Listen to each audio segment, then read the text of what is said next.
Hey there, it's Kayleen Holt with some inclusive LXD insights from Scissortail Creative Services. March is Brain Injury Awareness Month, so I'm sharing some personal experience and ways to be more inclusive of individuals with brain injuries.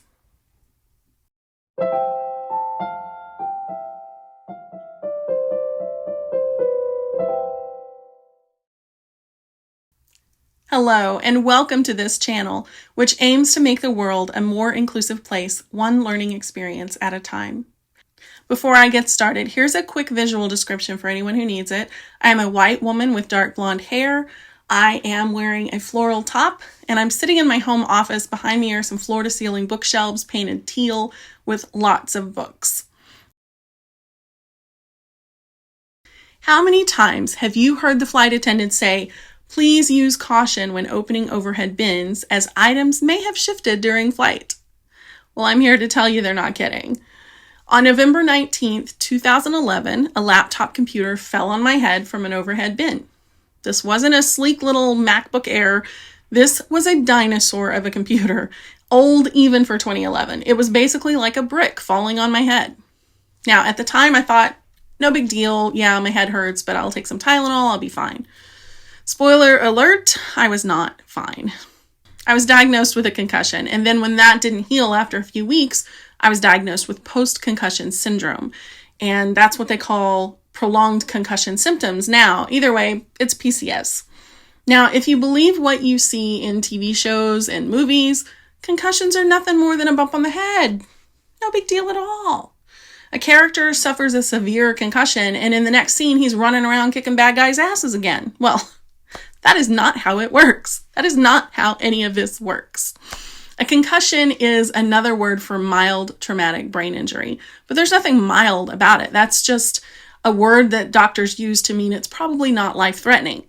But a concussion can definitely change your life. It changed mine. Some people do heal quickly. Some people don't. If you've seen the movie with Will Smith called Concussion, you'll know that multiple concussions or even subconcussive hits can lead to something called CTE that causes serious brain damage. About 85% of people recover from a concussion within 2 weeks.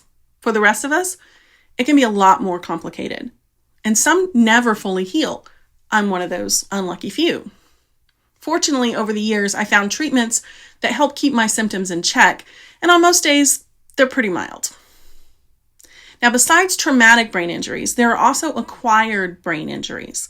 Acquired brain injury can be caused by a lot of things, such as a stroke, a tumor, an aneurysm, or a lack of oxygen to the brain, for example, from a heart attack or near drowning experience. One of my go-to freelance IDs has an acquired brain injury caused from a type of meningitis. You might have learners or team members like us in your organization.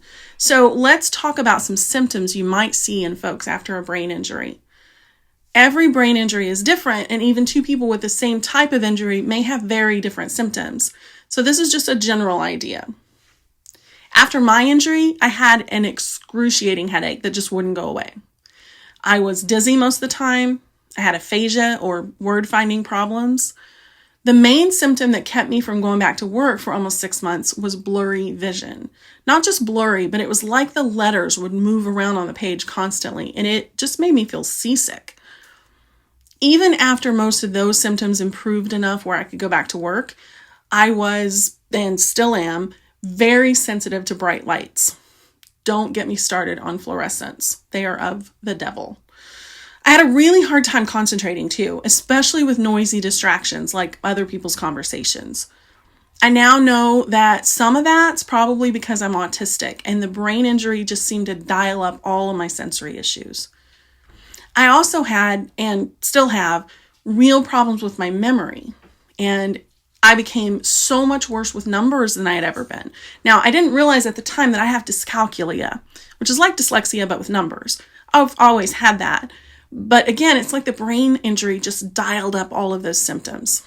It also wreaked havoc on my spelling and proofreading abilities, which I was always really good at before.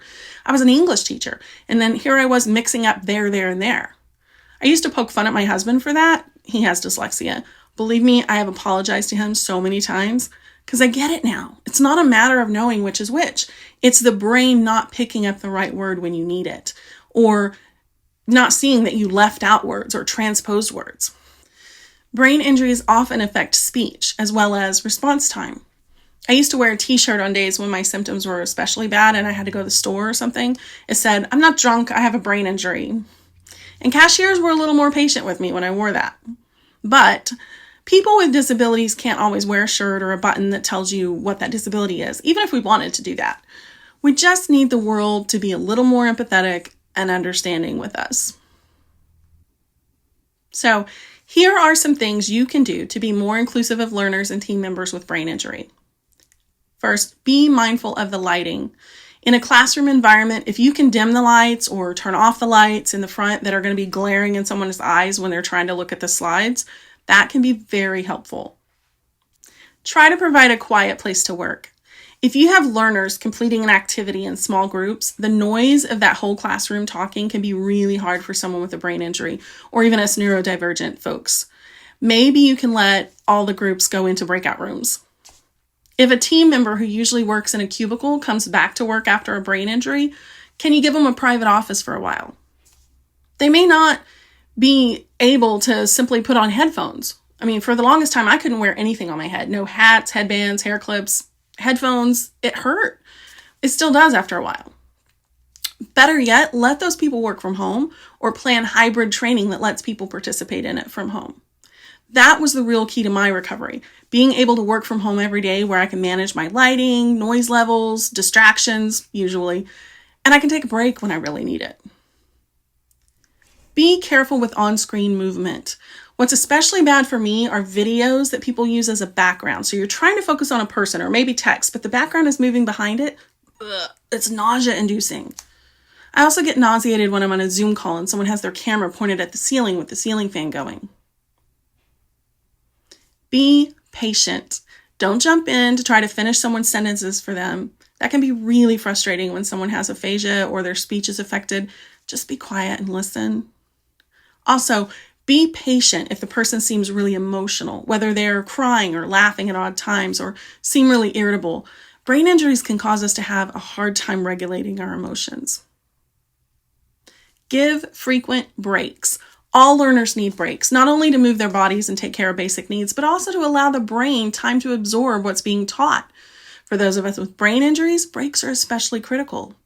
I remember completely breaking down at work not long after I came back from my injury. I had client meetings that morning, and then the boss called us into an all-hands meeting during lunch. And usually when they did that, they ordered pizza, but for whatever reason, they didn't that time. I had another client meeting directly after that, so I didn't get a chance to eat.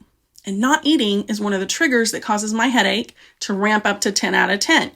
I was crying and begging a coworker to go get me some food. It was awful. Ask the person what they need to be successful and then follow through. One of the worst things we can do is to assume we know what accommodations someone needs. I worked with a woman who had had a stroke, and when she came back, she got reassigned to another position, a demotion. It wasn't something she requested. It was something the boss did, trying to be helpful, but it didn't feel so helpful to her, and it wasn't fair.